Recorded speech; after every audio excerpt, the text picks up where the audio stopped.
isang maulan na umaga. At we recognize yung atin po mga visitors this morning. Purihin ang Panginoon and hoping na every Sunday ay magkita-kita po tayo dito at tayo ay magpalakasan sa salita ng ating Panginoon as we hear the Word of God. Ngayon po ay series about God's love. Ngayon po ay February. Marapat lamang na ang ating pong tema ay patungkol sa pag-ibig.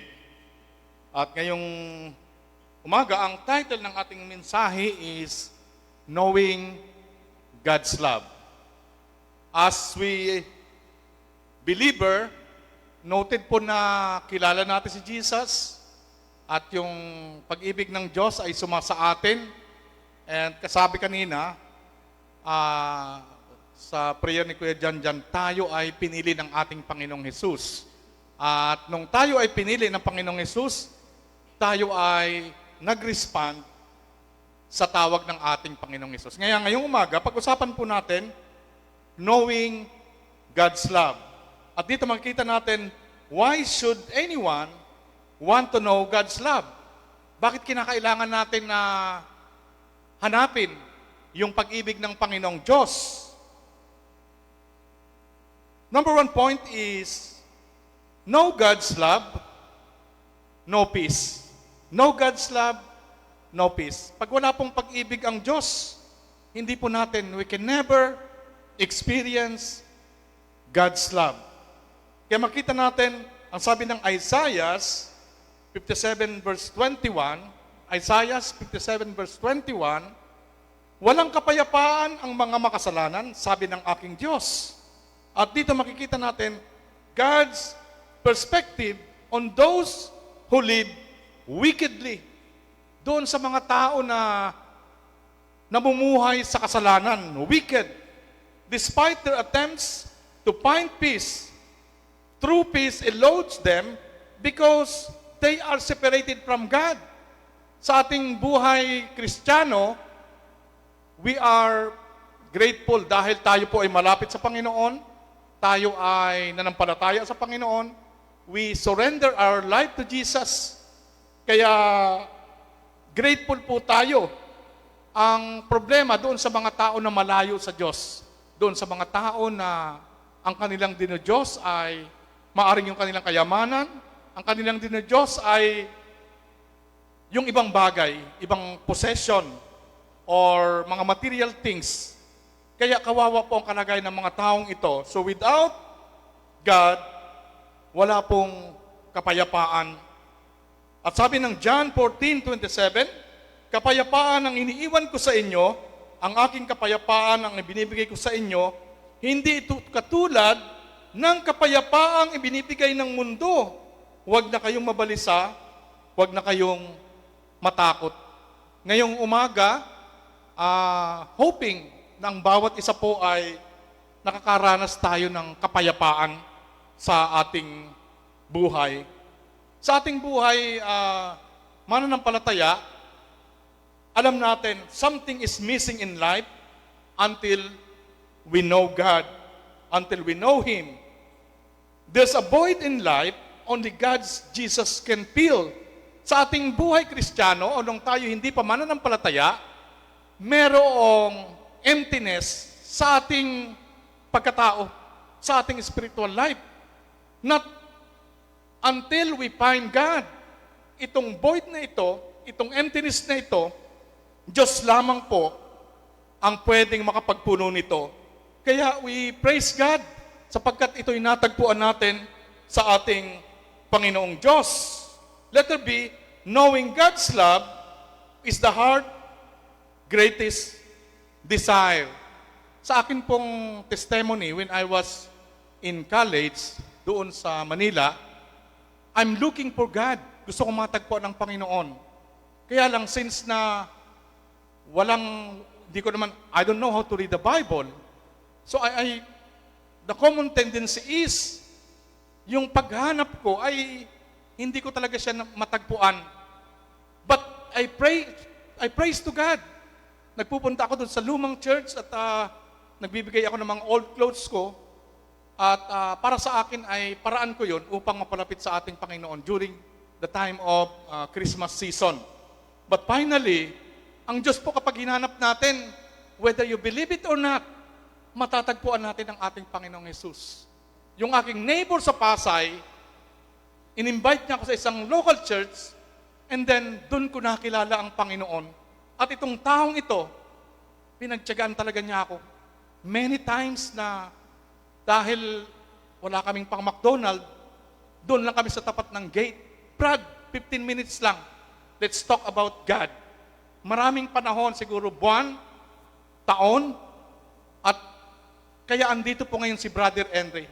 Nakilala ko ang Panginoon, I go deeper in the Word of God because merong isang tao na nagtiyaga sa akin to introduce the Bible, the Word of God, the counsel of God.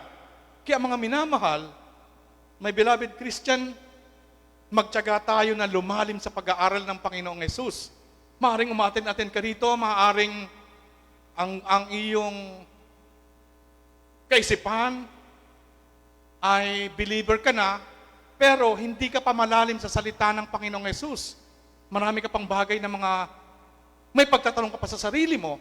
Kaya kinakailangan po na lagi tayong umaattend sa mga gatherings, sa mga prayer meetings, sa mga Bible study, na kung saan doon tayo lalagong espiritual. Doon tayo lalalim at doon natin, as we go deeper in the Word of God, lalo nating makikita yung kabutihan ng ating Panginoong Diyos. Lalo nating makikita yung pagmamahal ng ating Panginoong Diyos. So knowing God's love surpassed every other desires of Moses. At makikita natin, what is the supreme desire of your heart? Pag sinabing supreme, ang ibig sabihin nito ay letting go of attachment in this world. Supreme, kumbaga, yung iyong desire ay, hindi ibig sabihin po na magre-resign na tayo sa ating trabaho o iwan na natin yung mga bagay sa mundong ito. Hindi po ganun, kundi binibigyan natin ng priority yung relasyon natin sa Panginoong Jesus. Supreme desire to this world. So what is the supreme desire of this world? The supreme desire is to know excuse me. The supreme desire is to know, love God more. Jesus said in John 17:3, this is eternal life. This is eternal life, that they may know you, the only true God, in Jesus Christ, whom you have sent. We're talking about eternity, mga minamahal kong kapatid kay Kristo. Buhay na walang hanggan po ang pinag-uusapan natin dito. And yung buhay na walang hanggan, mahalaga po ito. Because when we die, we have two eternal destinies. Happiness in heaven. But the worst case scenario ay yung tayo ay mapahamak doon sa impyerno because of wala tayong deeper relationship sa ating Panginoong Diyos. So how can we know God's love? This shows God's willingness to guide and reassure Moses in the Israelites despite their past mistake. Sa ating buhay Kristiyano siguro, we admit, even we are believer, we continue to sin. Nagkakasala pa rin tayo. The same thing in the Old Testament, itong mga mananampalataya, during the time that Moses went to the Mount of Sinai in order for God to give him the 10 Commandments, yung batas sa lumang tipan, ibinigay kay Moses. Ang problema, during the time of his absence, itong mga Israelita encourage si Aaron, yung kanyang kapatid, to form a golden calf upang sambahin. So makikita natin, on the time, marami po mga influencer, yung mga Israelita, na taliwas sa pananampalatayang Hudyo. So makikita natin na yung pananampalataya nila ay nahaluan na influence ng mga pagan practice. Ito ko po kasing pagsamba sa mga Diyos-Diyosan, sa mga idol, is a pagan, pagano po ito, na kung saan ay hindi po ito kalooban ng ating Panginoong Diyos. So worshiping golden calf. Believer, listen. Sa ating present generation ngayon, anong klaseng idolatry meron tayo? Anumang bagay na naglalayo sa atin sa ating pagsamba sa Panginoon, anumang bagay ang naglalayo sa atin sa pagbabasa ng Bible, sa ating prayer, sa ating pagdalo sa simbahan, we call it idolatry. Idolatry po ito. So it's up to us, it's up to you, ano yung mga bagay na pumipigil sa atin upang lumalim sa salita ng Panginoong Jesus. As a believer, dapat po as we go on for many years sa ating Kristiyanong pamumuhay, ay dapat lumalalim tayo, dapat lumalago tayo, dapat nakikita natin yung gift sa Galatians, yung 9 gifts of the Holy Spirit. At yun ay dapat ina-apply natin. At dapat, we as believer, nakikita ito sa buhay natin. At dapat ibinabahagi natin yung ating pagiging believer at sinusunod natin yung utos ng Panginoon sa Matthew 18, 19, 18 and 20 na kung saan dapat nagbabahagi tayo ng Word of God. Yun po ay hindi sinabi sa pastor, hindi sinabi sa mga leader, kundi every believer.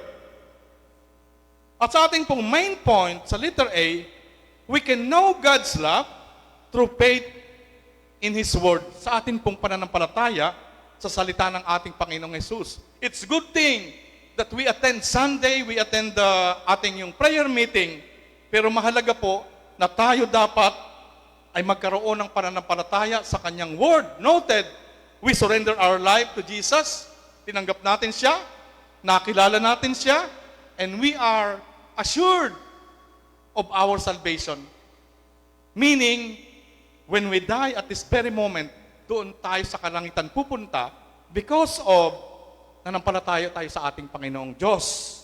Dito, sa letter A, we can know God's love through faith in His Word.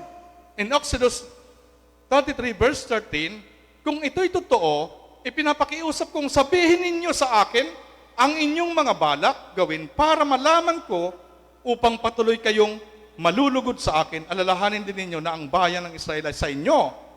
So I have found grace in my sight. Ang sabi ng Panginoon, hindi ko kayo iiwan. Billions of people must be saved. Sa atin pong statistic, sa buong mundo, sa buong planeta, we have at least 7 billions of people must be saved. At itong 7 billions people na ito, sa pinaka-heart of the Bible, ang nais ng Panginoong Jesus ay kumilala itong 7 billion people na ito sa ating Panginoong Diyos. At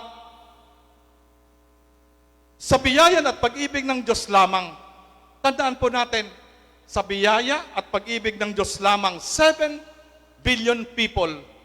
Kaya dito makikita natin, nakakalungkot isipin, na dito po sa ating lugar, because of tayong mga believer, hindi tayo umaalis sa ating comfort zone, hindi po tayo nagbabahagi ng salita ng Panginoon, hindi tayo nag-share ng gospel sa mga unbeliever.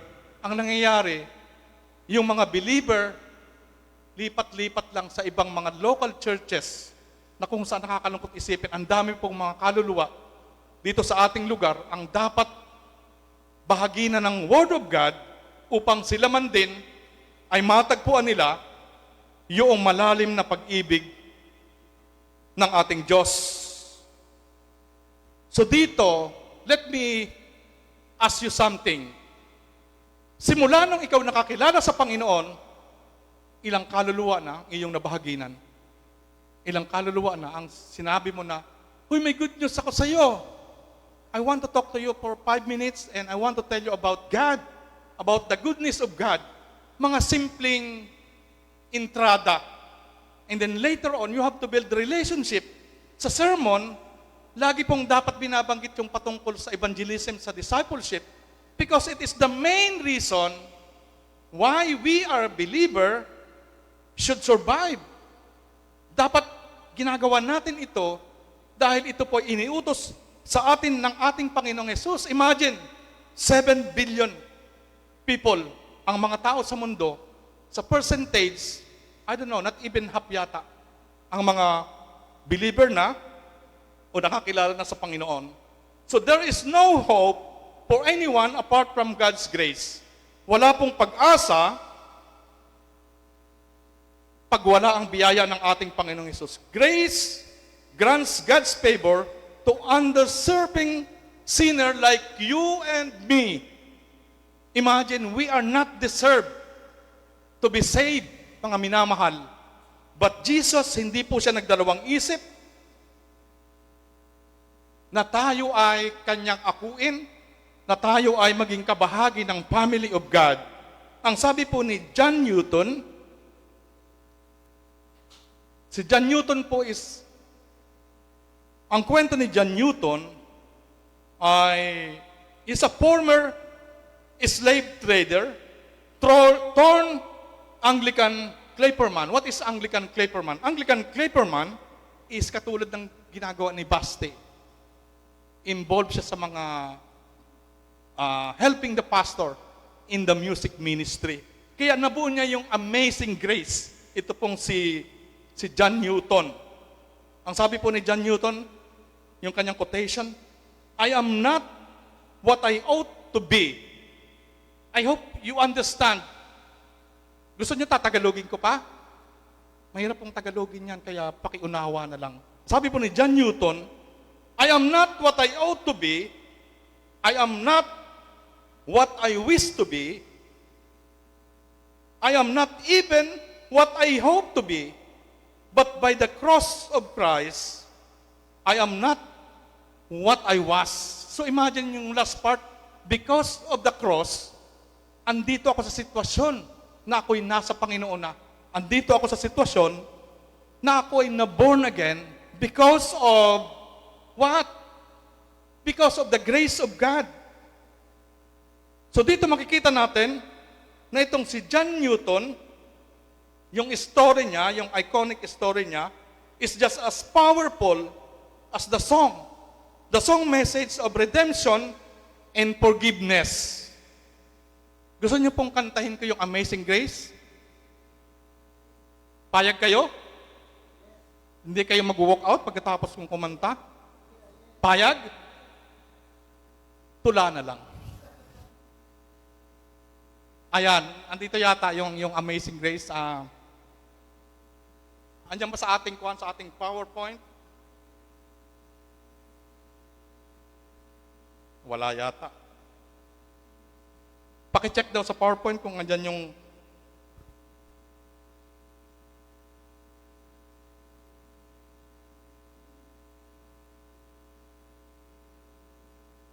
wait for a moment.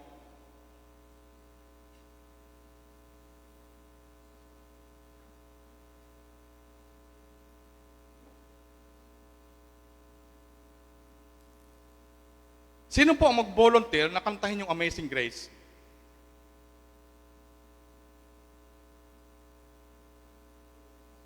Ayan, hindi ko na po kakantahin, patula na lang. Amazing Grace, how sweet the sound that saved a wretch like me. I once was lost. Imagine, I once was lost, but now I'm found. Was blind, but now I see. 'Twas grace that taught my heart to fear, and grace my fears relieved. How precious did that grace appear, the hour I first believed. Through many dangers, toils, and snare, I have already come. This grace hath brought me safe thus far, and grace will lead me home. Mga minamahal kong kapatid kay Kristo, it is grace ang magdadala natin doon sa kalangitan. Kaya makikita natin si John Newton, nalagay sa panganib ang kanyang buhay when he sailed kasama yung mga alipin. And by that time, he promised God that he will change his life. Kaya nabuo itong Amazing Grace. At magpahanggang ngayon, yung Amazing Grace ay lagi po itong kinakanta sa mga local churches who is a believer. At dito makikita natin, faith appropriates God's grace by believing His Word. At makikita natin in the life of Saul of Tarsus, dati si Saul of Tarsus, pero after his conversion, siya po ay tinawag na Apostle Paul. Saul of Tarsus, he was a devout Jews persecuting early Christians. On the road to Damascus, he had a vision. He had a vision. Ito po kasing si Apostle Paul, hindi niya nakasama si Jesus. At di niya kasama yung mga apostles during the Acts of the Apostles. Hindi pa po na-convert si Apostle Pablo. Ang problema, gusto niyang pagpapatayin yung mga believer. Kaya nagkaroon ng vision si Apostle Pablo na ang nagsasalita si Jesus. At ang sabi ni Jesus, Saulo, Saulo, bakit mo ako pinag-uusig? Ang question dito, bakit sinabi ni Jesus na bakit mo ako pinag-uusig? Samantalang ang pinag-uusig naman ni Paul o Saulo ay yung mga believer. Kaya noted, mga believer, mga mananampalataya, when someone persecuted us, si Jesus po ang ating tagapagtanggol. Whether you believe it or not, when somebody persecuted you, maybe a family, or neighbor, o yung kaaway, kakampi natin ng ating Panginoong Hesus. Kakampi natin ng ating Panginoong Hesus. Because when somebody persecute us, Jesus ang kalaban nila. Kaya huwag po tayong matakot. Huwag po tayong matakot na ipakita yung ating testimony.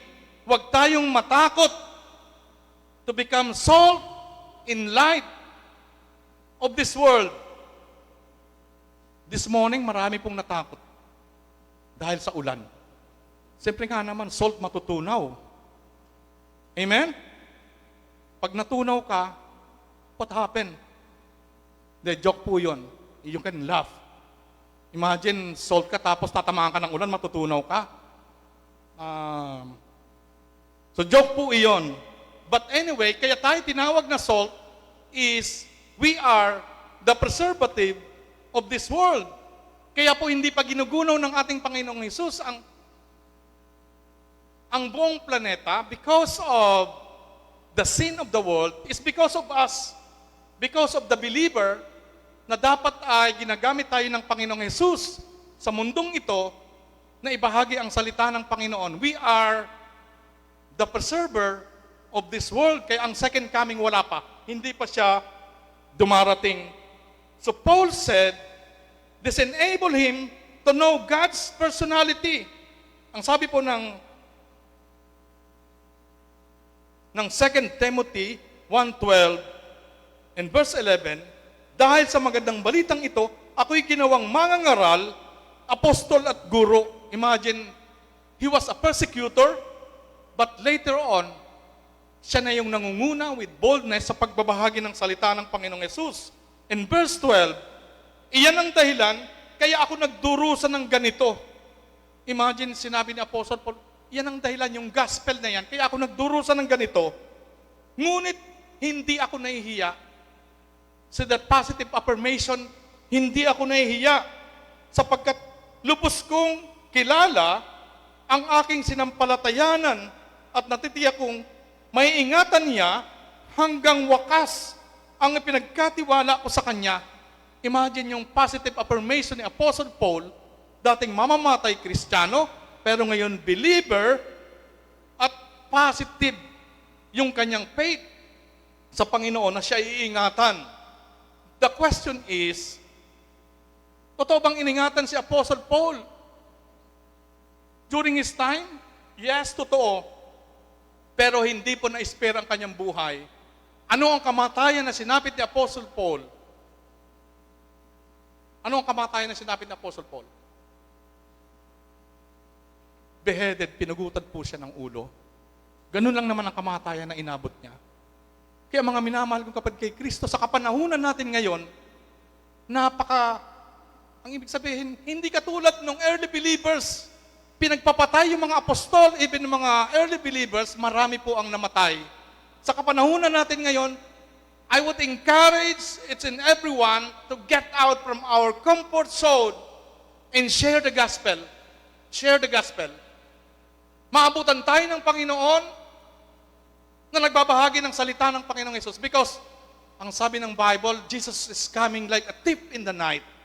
Kagaya ng isang magnanakaw sa gabi. Ang magnanakaw, hindi yan magpapaalam. Hey, Haj, I'm going to rob you house tonight. Open your gate, open your door. Hindi po ganun ang Panginoon. He will come like a thief in the night. Hindi tayo handa, darating ang Panginoon. So, ang dapat na ginagawa ng mga believer, maging handa tayo. We go deeper in our prayer in the Word of God. We go deeper in our prayer, and we go deeper in sharing the Word of God. Kasi yun po ay utos sa atin. Hindi po nagmakaawang Panginoon. Iniutos ito sa mga believer to share the gospel. Like the experience of Apostle Paul. Hindi ko kinahihiya ang gospel. Ang sabi ni Apostle Paul, hindi ko kinahihiya yung siya ay sinampalatayanan ko at natitiyak kong maiingatan niya hanggang sa wakas. But sad story is, pinugutan lang naman siya ng ulo. Yun ang kanyang kamatayan. But rest assured, nasaan si Apostle Paul right now? He's in heaven. He's with God. Kaya pagdating natin doon, I will meet Apostle Paul and I meet many early believers. Kasi makikita natin sila doon, makukumusta natin sila, makakapagkwentuhan tayo sa kanila, yan po ang gagawin natin sa heaven. Amen? Can I hear big amen? Can we give God a clap of offering? Yung pinakamalakas sa palakpak natin. We go to heaven, believers. We will go to heaven. Tandaan niyo po yan, we will go to heaven. When you accepted Christ as your Lord and Savior, we will go to heaven. When Jesus come, even later on, maybe tomorrow, tayo po ay heaven distant person. Ang atin pong destination is in heaven. So Moses had come to faith long ago in Hebrews 11, 23, 29, Moses' faith was tested like when he asked to see God's glory. During the time of Moses, hindi po kasi madali yung task na ginawa ng Panginoon kay Moses, that he was appointed to lead the Israelite people from Egypt. Yung pagkakaalipin sa Egypt, si Moses po ang inatasan na sila ay umalis at dalhin sa promised land. Kaya hindi po madali. Ang isang pagiging pinuno, even in the local church, hindi po madali. Maraming mga struggle, maraming mga challenges, maraming mga challenges po ang nararanasan ng mga leader na kung saan hindi man nila ito sinasabi, hindi man nila binobroadcast. Kaya pray for our leaders. Pray for our pastors. Ipanalangin po natin sila. At kapag ito'y pinanalangin natin, whether you believe it or not, they will experience the goodness and protection of God. So pray for those leaders. So how he wanted to know God's love better. Si Moses po ito. God's love is described in 1 John 4:8. God's love is unconditional and transformative. God's love is unconditional and transformative. Ang pag-ibig ng Diyos ay nagbabago ng buhay. Maniwala kayo sa hindi. Kaya when you are a believer, walang pagbabago sa buhay nyo, may malaki kang problema, mga minamahal kapatid kay Kristo. It should be transformative. Nagbabago. Merong dapat na pagbabago sa buhay natin. Sa mga kabataan, pagtamad ka, ano dapat? Anong opposite ng tamad? Dapat masipag. If study the Word of God before, hindi ka pa believer, you study the Word of God today or every day. Yung inyong testimony sa inyong school, dapat nakikita yung transformative, dapat nakikita na kayo binago ng Panginoong Yesus. Kung mahilig ka magbida-bida sa school, dapat cool down ka lang. Dapat ang iyong ugali ay kagaya ni Jesus, like humble and gentle. At dapat nag-aaral na mabuti. Hindi nagang pangkudigo. Amen, student? Ang mga believer na Kristiyano, nag-aaral, hindi nangungudigo. Masama yun. It's a bad testimony.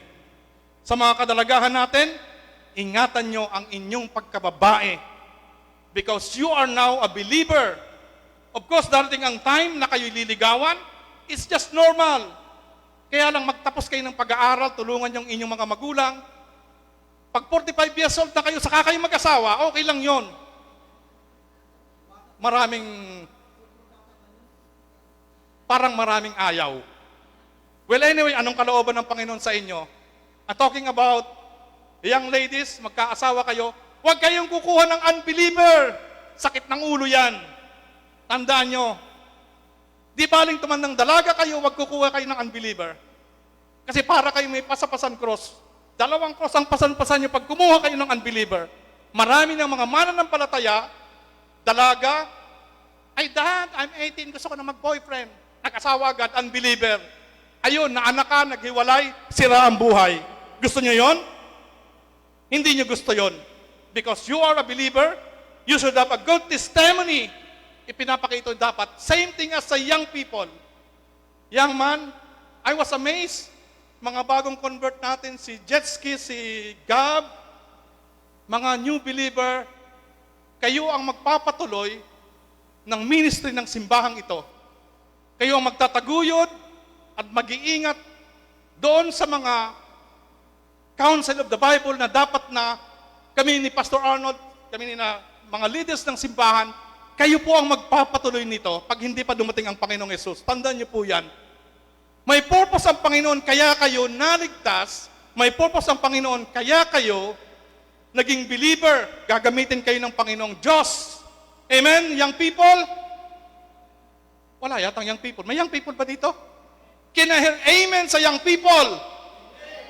Mga adult, kuya, young people, grabe man ito. So dito makikita natin, Moses had come to faith long ago, at sabi ko nga, merong transformation. Sabi ng 2 Corinthians 5:17, what's the verse? Tayo ay bagong nilalang na. Nung tayo ay na-born again, ikaw, Jetski, namatay ka na sa iyong lumang pagkatao, bagong nilalang ka na. Kaya dapat nakikita, bago ka na. Hindi ka na yung yabang-yabang, dapat humble-humble. Okay?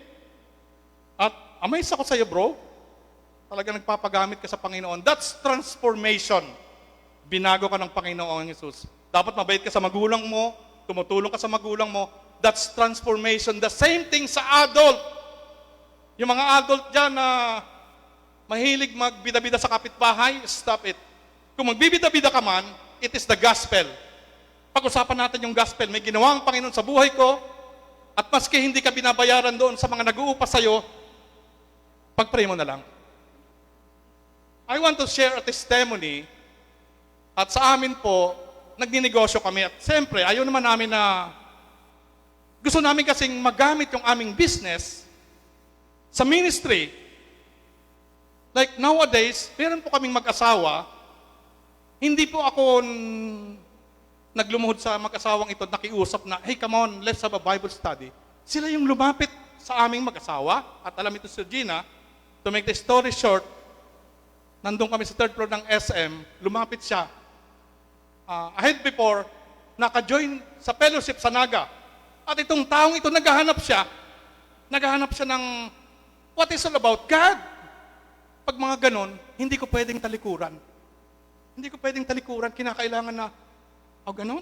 Okay, let's study the Word of God. At ako po, pasensya na, medyo bida-bida ako pagdating sa gospel. At medyo bongga ako. Gusto ko pag nag-Bible study kami, sa SM kami, Yung may coffee kami doon at mahabang kwentuhan, I invest kasi somebody invested to me. Kaya sabi ko, in return, gusto ko mag-invest sa inyong mag-asawa para maunawaan niyo yung gospel. Deeper understanding. Meron kasing mga tao na na-enlighten lang, but hindi talaga sila nakilala si Jesus as their personal Savior. Kaya yung lesson ng pre-encounter, paulit-ulit itong minimension at paulit-ulit po kaming ni Sister Gina na sinasabi ito, and that includes our personal testimony sa buhay namin. Alam niyo po, yung personal testimony, napakaganda nito. Mas effective. Pag sinabi mo yung kwento ng buhay mo na ikaw ay dating ganito, binago ka ng Panginoon, it is the most effective testimony as believer. So nagnenegosyo kami, and later on, Sister Gina found out na yung aming pong empleyado ay nagnanakaw ng benta. Problema. At kapag makikita mo sira po ang aming CCTV sa Mercedes, as in broken. But every day, yung aming pong ninegosyo na ito, pinagkakakitaan, pinagpe-pray namin, makikita mo yung divine protection ng ating Panginoon that even without the CCTV, itong empleyado na ito ay ang Diyos. Tandaan niyo po, God's favor, God's grace, maski gumagawa ng masama, I don't even know ilang taon niya na ginagawa ito, but later on, Sister Gina found out, kasi yung customer, bumalik, may kulang na items. Ang problema, yung declared items is just 1,000. Pero nang kinenta niya, it's like 2,500. So may nawawalang 1,500. At pag ganito, ang hirap pong i-deal. Di ba? If you are in the like I'm the manager, may empleyado ka na nagnanakaw. At when we talk about the house rules, when the employee is a thief o nagnanakaw, zero tolerance yan. Termination kaagad.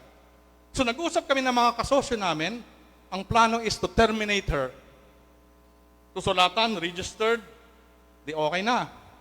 But later on, naisip namin na, how about the grace of God? Di ba? How about the grace of God? Ako naisip ko, nung ako'y unbeliever, gumagawa din naman ako ng masama. Marami ako mga naatrasong tao at iba-ibang klase ng atraso.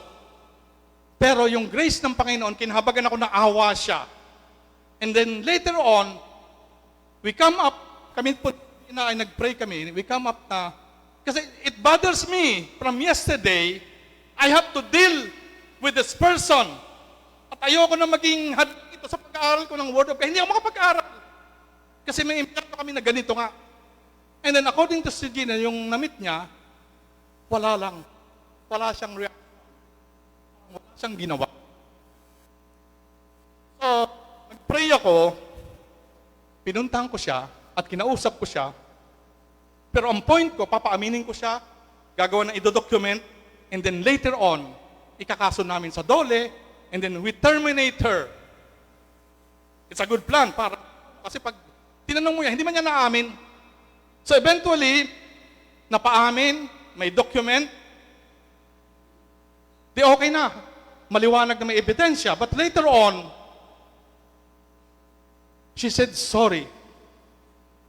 Nag-iiyak talagang, at siya kasi ay may 6 na anak, a single mother. Nasaan ang grace? Pag ganon, doon papasok ngayon, we as believer, as Christian, ano yung ating stand? Ang Diyos nga nakawa sa atin. Hindi lang tayo kawa. Ang Diyos nakawa sa atin. So we gave her a chance. Okay, wag mo nang gagawin uli yan. Bayaran mo na lang yung nawalang pera. And that's it.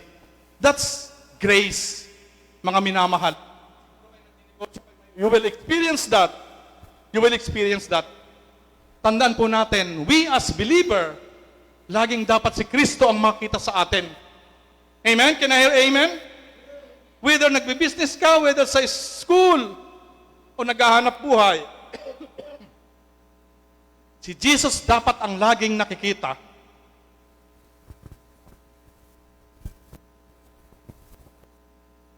Si Jesus dapat ang laging nakikita sa buhay natin. Amen? Si Jesus dapat. Hindi si Satanas. Dalawa lang yan. May mga tao ka sinasabing believer. Sinasabing believer sila.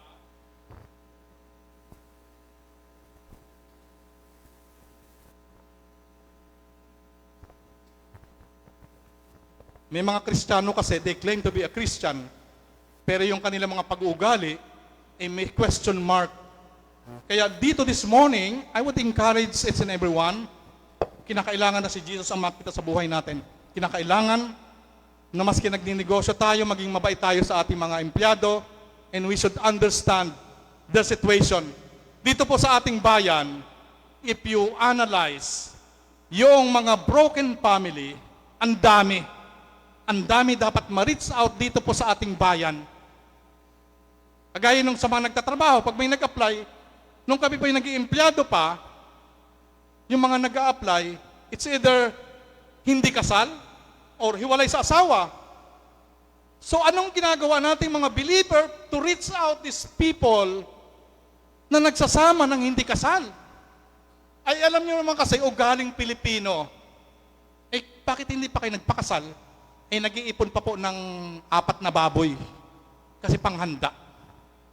Alam nyo, kung gusto nyo talaga magpakasal, hindi na kailangan na magbongga ng handa. Di ba? Young ladies, young boys, hindi kinakailangan na bongga ang kasalan. Hindi na kinakailangan yung tradisyon natin na yung 2 baryo ang imbitado. Kasi yung lola-lola, ganun ang gusto, di ba? Sa mga kasalan, hindi na po dapat ganun ngayon. Kinakailangan na meron ng basbas ng Diyos, okay na yan, magpakasal na kayo, huwag niyong intindihin yung mga sasabihin ng tao. Kagaya nung nakita nagpakasal, bongga, grabe talaga. Pati damit, ang mahal, 15,000, damit ng babae. Pero pagkatapos ng kasal, iyak-iyak siya, kasi ang daming utang. Inutang yung gasto sa kasal. Hindi po dapat ganon. So what the point is, hindi po tama na maraming tao dito sa bayan ng ating bayan, ang wasak ang buhay, broken family. Because tayong mga believer, we don't share them the God's love. Naintindihan? We don't share the God's love. Hindi nakakaabot ang pag-ibig ng Diyos sa kanila. Ang lit ng bayan natin, napakalit lang. So dapat gawin natin yung ating part na makarating sa bayang ito ang pag-ibig ng Diyos. Ayusin ang buhay sa mga mag-asawa na dapat si Kristo ang nasa gitna ng kanilang pagmamahalan. Amen? Dapat ganun. Na dapat sa tahanan ay laging nananalangin. Importante yon. Without prayer sa family, wawasakin ng demonyo ang buhay ng family. Kasi ang paboritong target ng demonyo ay yung family. Pag wasak ang family, wala na. Ang community dito, pag maraming wasak ang buhay, sira ang buhay, walang gustong gumawa ng mabuti because of the brokenness of themselves or their families. So do you know God's love? How will do you know Him? So sinabi ko nga rito, kinakailangan na merong transformation. 2 Corinthians 5:17, tayo ay binago na. Hindi na tayo katulad nung dati. Binago na tayo ng Panginoong Hesus. Tandaan po natin yan, mga kapatid, mga minamahal kong kapatid kay Kristo, binago na tayo ng Panginoong Hesus at dapat ito'y nakikita sa ating buhay. Yung transformation. We can know God's love through focusing on His way. Ang sabi ng 13, kung ito'y totoo, pinapakiusap kong sabihin ninyo sa akin ang inyong mga balak, gawin para malaman ko upang patuloy kayong malulugod sa akin. Alalahanin din naman na ang bayang Israel ay inyo. Show me now thy way that I may know you. Si Moses, because of his leadership, ang dami niyang na-experience ng mga problema. Kaya lumalapit siya sa Panginoon, God, show me your way. your God's love upang mapangunahan ko ang bansang Israel. So Moses wants to know God's way, showing his desire for intimacy with God's promise, his presence offering comfort and guidance. So this exchange highlights the importance of seeking God's presence and guidance. So we know God's love better observing His works. Ano ba yung works ng ating Panginoong Yesus? Ang works ng ating Panginoong Yesus, number one is during creation. In God's plan, ang gusto talaga ng Panginoong Yesus, mahal na mahal niya tayo, that even sa Genesis, in paradise, everything went well. Maayos po ang lahat sa paradise. Ang problema, human as we are, tayo ang laging pumapalpak. Because of the sin ni Adam and Eve, we are died. Namatay tayo, namatay sila. Hindi ibig sabihin namatay physically, but namatay sila spiritually because they are separated from God. At itong kamatayang ito ay namana natin na tayo, tinatawag ng old sinful nature, minana natin ito. Kaya makikita mo ang baby, pag baby pa yan, nakakaaliw na alagaan, hindi ba? Pero habang lumalaki, as they grown up, nagiging maldita na, natututo ng magsinungaling, and then magugulat ka, nakakapagsalita ng masama. Because of the old sinful nature. Ganun po ang tao. Makikita mo biglang nagmura yung baby, nung bata pa, mga 8 years old. Ay, sa'yo nagtukdo digdi sa aking ini. Bakit sa'yo nanood dyan na magsalita ng ganon? Because of the old sinful nature. Nature yan ng tao. That we are sinners. So dito makikita natin, God's love sa Genesis, maayos ang lahat. Gusto ng Panginoon ay in-unite, iniibig niya ang tao. Pero anong problema? Nagkaroon ng fall, ng kasalanan. But in Genesis chapter 3, the first gospel, nagkaroon ng redemption, ipinangako niya ang pagdating ng ating Panginoong Yesus.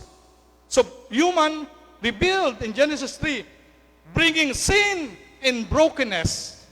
So, anong solusyon ng ating Panginoon? John 3:16, for God so loved the world. Tinapos niya ang kasalanan doon sa cross.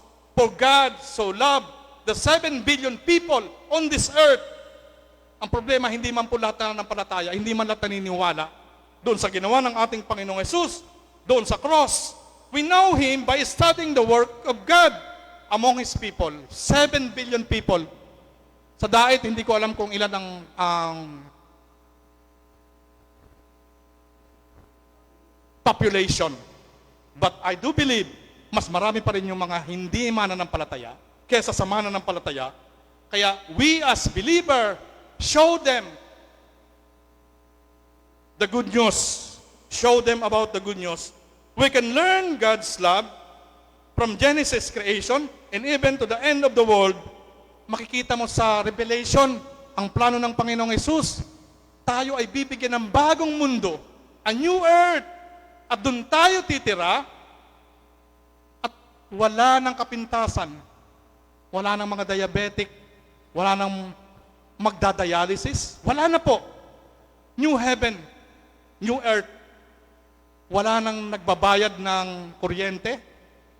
Because of heaven na yun.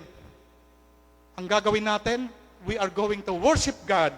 Mag-worship lang tayo sa ating Panginoong Yesus. Mag-worship lang tayo sa ating Panginoong Diyos. Let us see, we can know God's love through full surrender to Him. We as believer, kinakailangan na ang pagsuko natin sa Panginoong Yesus ay buong buo. Without surrendering our life to Jesus, hindi tayo magagamit ng Panginoon. Sabihin natin, Panginoon, only half of my life, I want to surrender to you. Only 70%, only 80%, only 95%, I want to surrender to you. 5%, ano, grabe ka man, Lord, sa akin na yung 5%. No. The Lord said, surrender all to Him. Because when we surrender all to Him, siya yung bahala sa atin. Siya yung Sabi ng 14, sasamahan ko kayo at bibigyan ko kayo ng kapayapaan. Sagot ni Yahweh. Moses is asking God to show him His glory. Show him His glory. And God agrees to make His goodness pass before Moses, proclaiming His name and showing him mercy. Kaya makikita mo yung transition, dapat 40 days lang. What happened? Naging 40 years yung travel from Egypt to Promised Land. And during the way, hindi po pinabayaan ng Diyos ang mga Israelita. During the night, merong burning bush para proteksyonan yung mga Israelita sa lamig. And during the day, may ulap din na nakakovered sa kanila para hindi sila mainitan. Nagrereklamo sila, walang karne, pinaulan na ng maraming Kentucky Fried Chicken, mana. May iba pa, pugo. Pinaulan na ng pugo, nagsawa ng kakakain ng pugo yung mga Israelita.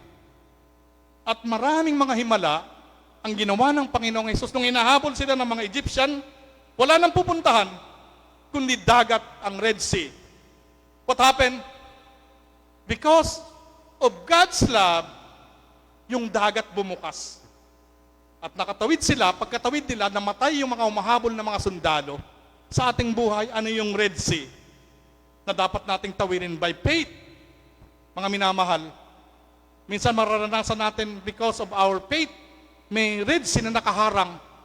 Ngayon, because of our faith, bubuksan ng Panginoon yung Red Sea ng ating buhay. God's love and faithfulness in trials move Moses to what to know Him better.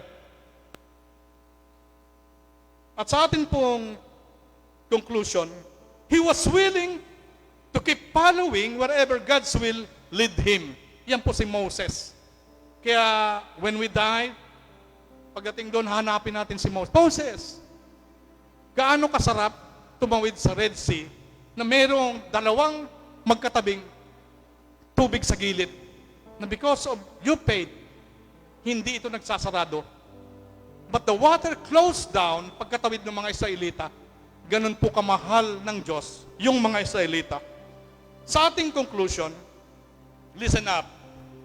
When God make a man powerful, He doesn't crown him. When a God make a man powerful, He doesn't crown him immediately. Like what happened to David? Pagkatapos niyang pinatay si Goliath, Prophet Samuel anoint him to be the next king. Pero it took 20 years bago siya naging king ng Judah. And another 30 years bago siya naging king ng buong Israel. Kaya meron pong proseso. Believer, this morning, gagamitin tayo ng Panginoon. But the Lord wants to break us first. May mga pagdadaanan tayong mga trials. He doesn't crown him. Dinurog muna ng Panginoong Diyos si David. He might isolate them. Nagpatago-tago si David kasi papatayin siya ni Saul. He might bankrupt them. May mga believer, dahil sa gagamitin sila ng Panginoong Hesus, ang problema, yung negosyo nila, yung nakakaantala para gamitin siya ng Panginoon, ang ginagawa ng Diyos, I want to bankrupt you. I want to bankrupt you. Minsan masakit, pero yun ang plano ng Panginoong Hesus. He might isolate them. Si David nagpatago-tago siya, na-isolate siya. He might kill his reputation. Pati yung reputation masisira. Sa amin po, nung kami dumanas ng mga hirap, hinama kami ng mga kamag-anak namin, bakit daw kami nag-born again, nawalan kami ng reputation. And that's not a punishment. Tandaan po natin, when we experience trials, it is not a punishment. Tandaan po natin, it's not a punishment. It's how champion are made. Pain is not your enemy. Hindi po natin kaaway ang pain. It's your greatest teacher preparing you for a life most people dream about. Dudurugin muna tayo sa ating bahagi ng buhay natin na hindi kaaya-aya bago tayo gagamitan ng Panginoong Hesus. Luke, You don't grow when life is easy. You don't grow when life is easy. Tandaan po natin yan. You grow when it's hard. Bawat luha, bawat setback, every sleepless night, it's proof that God is not done shaping you yet. Sinishape tayo ng ating Panginoon. Kaya pinaparana sa atin yung napakarami mga pagsubok na kung saan parang gusto mo na mag-quit, parang gusto mo nang umurong. Ganito ba, Lord, ang buhay Kristiyano? Hindi ganito ang nais ko, Lord. Pero yung yan ang kalooban mo, ako'y mananampalataya sa inyo. Let me tell you, you're not breaking you. You're breaking open. Because when God break you at wala ka nang pupuntahan, doon ka gagamitin ng Panginoon. What emerges will be unstoppable. Yung mga believer nung una, yung mga apostol, dinurog ang kanilang pagkatao and later on, ginamit sila ng Panginoong Yesus. And that God's love has done to Moses, to David, and many prophets in the Old Testament, but God can also do it to all of you. To all of you. Gagamitin kayo ng Panginoon. Pero humanda ka lang, dudurugin ang pagkatao mo bago gagamitin ng Panginoong Yesus. Because of God's love. Shall we all stand up, please? Aming Diyos and Dakila, salamat sa pag-ibig mo. Salamat sa buhay na walang hanggan. Salamat as we surrender our life to you. Kayo ang aming Diyos na hindi nangiiwan. Kayo ang aming Diyos na sa kabila ng aming mga kasalanan ay nandiyan kayo. Inuunawa mo kami, minamahal mo kami. Salamat aming Panginoon. Gagamitin mo kay mightily sa iyong umbasan. At hayaan mo, Panginoon, na maabutan mo kami na gumagawa kami sa iyong ubasan. Na kami nagbabahagi ng gospel. Na kami, Panginoon, ay nagpapagamit sa iyong iglesia. Salamat po aming Panginoon sa buhay na walang hanggan. Hindi kami karapat-dapat. We are not worthy for this grace. We are not worthy for this mercy. Pero hindi kayo nagdalawang isip. Kaya pinapupurihan ka namin, sinasamba ka namin this morning, at pagpalain mo po ang bawat isa, anuman ang mga kabigatan, in the name of Jesus, kayo po ang mag-resolve nito because of your God's love. This is our prayer in the name of Jesus. Amen!